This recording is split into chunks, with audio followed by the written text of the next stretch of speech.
আবার কাউকে ভালোবাসার অনুভূতি, প্রথম চুম্বন, প্রথম রোম্যান্স, এই সবটাই কিন্তু ভীষণ খাঁটি এবং আবেগ মিশ্রিত। প্রথম ভালোবাসাই আজীবন রয়ে যায়, এরকমটা কিন্তু খুব কমই দেখা মেলে। বেশিরভাগ প্রথম প্রেমই ব্যর। তবে সেই প্রেম জীবনে অনেক কিছু শিখিয়েছে, এরকমটা দাবি কোথাও গিয়ে তার জন্য একটু না একটু জায়গা থেকেই যায়। প্রথম প্রেমিকার জন্য বরাবরই আবেগ একটু বেশিই থাকে, সহজে সেখান থেকে বেরোনো যায় না। রাগের মাথায় প্রথম দিকে সোশ্যাল মিডিয়া থেকে ব্লক করে দিলেও ঘুরে ফিরে আবার যোগাযোগ রয়েই যায়, কারণ কম বেশি প্রাক্তনকে সকলেই বিশ্বাসের চোখে দেখেন। সমস্যার কথা তার সঙ্গে ভাগ করে নেন, পরামর্শ নেন। যদিও পূর্বের ন্যায় ভালোবাসা আর থাকে না, প্রাক্তনের সঙ্গে অদ্ভুত একটা যোগাযোগ খুঁজে পান সকলেই, যেমন আমি।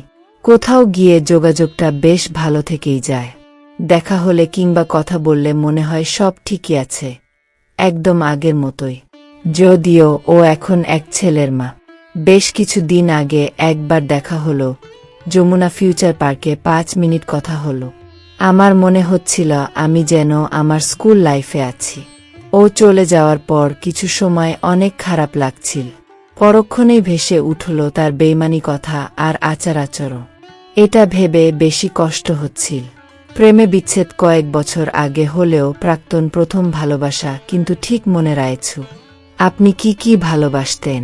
ঠিক কোনো বিষয়ে আপনার বেশি রাগ হতো? আপনার পছন্দ অপছন্দ সবকিছু। তাই দেখাটা পরে হলেও না বলা কথার মধ্যে দিয়ে সহজেই বুঝে যান আপনার মনের কথা। তখন দুজনেরই মনে হয় এটাই বুঝি ছিল সত্যি ভালোবাসা। প্রথম প্রেমে বিশ্বাসটা খুবই জোরালো থাকে, যেমন আমার ছিল। আমি কখনো ভাবতাম না সে আমাকে ছেড়ে যাবে। আর প্রেম ভাঙলেও সেই বিশ্বাস রয়ে যায় মনের মণিকোঠায় আজীবন। পরিচিতি রয়ে যায় কণ্ঠের স্বরে।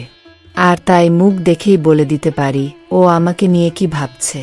কত বর্ষা পেরিয়ে ফাগুন এলো, আবার ফাগুন পেরিয়ে বর্ষা এলো, তবুও যেন প্রথম প্রেমের স্মৃতিগুলো, প্রথম প্রেমের কথাগুলো মনের মণিকোঠায় আগের মতোই রয়ে গেল। ভালো থাকুক সবার ভালোবাসা, আর সেই সাথে ভালো থাকুক বেইমানগুলা, যাদের জন্য কেঁদেছে আমার মতো অনেকের হৃদয়। গল্পটি কেমন লাগলো কমেন্টস করে জানাবেন। নতুন নতুন গল্প পেতে আমাদের চ্যানেলটি সাবস্ক্রাইব করে রাখুন। ধন্যবাদ।